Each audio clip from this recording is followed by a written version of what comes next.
Hey, good afternoon, Centre for Effective Living Community. It's Valerie Ling here, clinical psychologist, director, founder, Centre for Effective Living.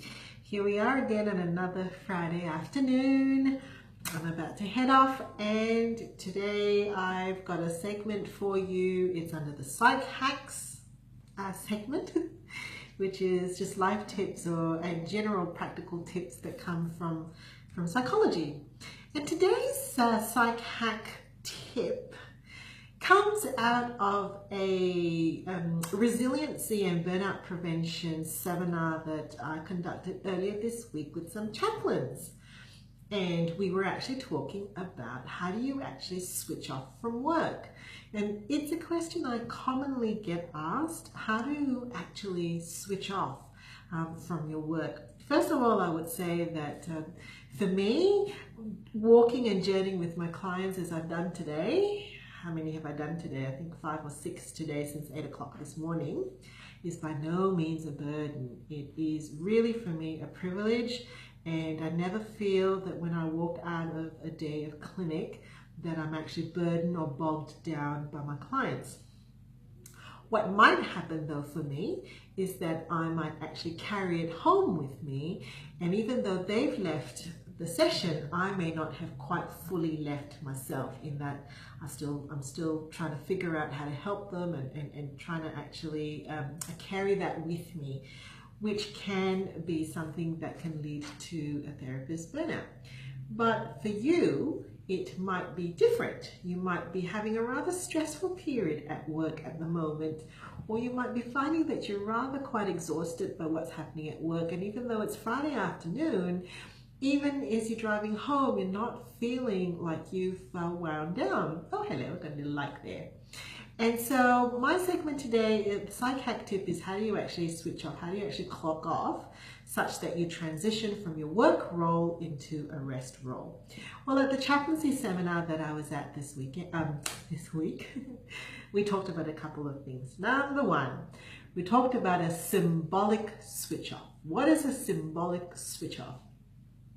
A symbolic switch off could be something that you actually do at the end of your work day that symbolizes that the work is finished, that you are done. It could be a simple thing of arranging your desk, putting your things back into the filing cabinet and locking the filing cabinet. It could be something that you do when you are actually heading out the door of your workplace. Perhaps you might turn a sign that says "done for the day." Perhaps it's in the routine, a very mindful routine. I do that because I forget. A very mindful routine of going through the various spaces in the office place and switching things off and saying it's finished. So you could have a symbolic metaphor for when you're clocking off and saying I'm actually done. Number 2 is to actually have different gear that you put on when you're at work and you put on when you're not at work. If you know me in my personal life, if you ever see me on the weekend, there's a high likelihood that I am carrying a handbag with a little beanie boo. Okay, I have this. I actually have a work handbag, and I have a social personal life handbag. For me, the reason why I have little beanie boos stuck onto my different handbags, believe it or not, it actually provides me with sensory feedback. When I'm walking around and if I'm sort of having a difficult time transitioning or clocking off, just the feeling of a soft toy in my hand is actually a really calming, soothing thing that just reminds me, Valerie, have fun. Have fun. You're not working. And if you haven't gathered this about me, one of the ways that I do have fun or clock off is to engage in a very playful mindset. I like to be playful.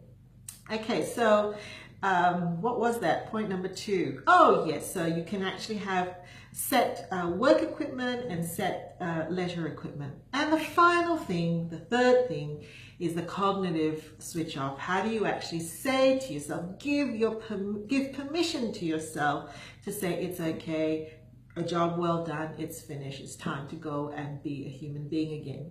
Now that can sometimes be harder, especially if you don't believe it's a job well done, or especially if you're walking out of your workplace and the stress hasn't disappeared and you know you just have to come back on Monday. Well, a little technique of just doing cognitive compartmentalization, that is actually possible for us to have filing cabinets in our brain. It's possible for us to say, for today, that's all I could have done. I've done the best that I could have done today. Close that filing cabinet, lock it, and come back on Monday and open it and keep moving. So it's possible for you to actually say to yourself, it's okay, even if the problem isn't fixed, even if the problem isn't solved, having some rest, I'll come back refreshed and productive to keep chipping away at it. Someone dear to me keeps telling me, when you have a mountain, you don't try to move the whole mountain. Sometimes you can't even chip away at the mountain. Sometimes you just have to leave the mountain, walk around it for a little bit, go and get refreshed and come back and chip away at it. Have a wonderful weekend, everybody, and I'll talk to you soon. Bye.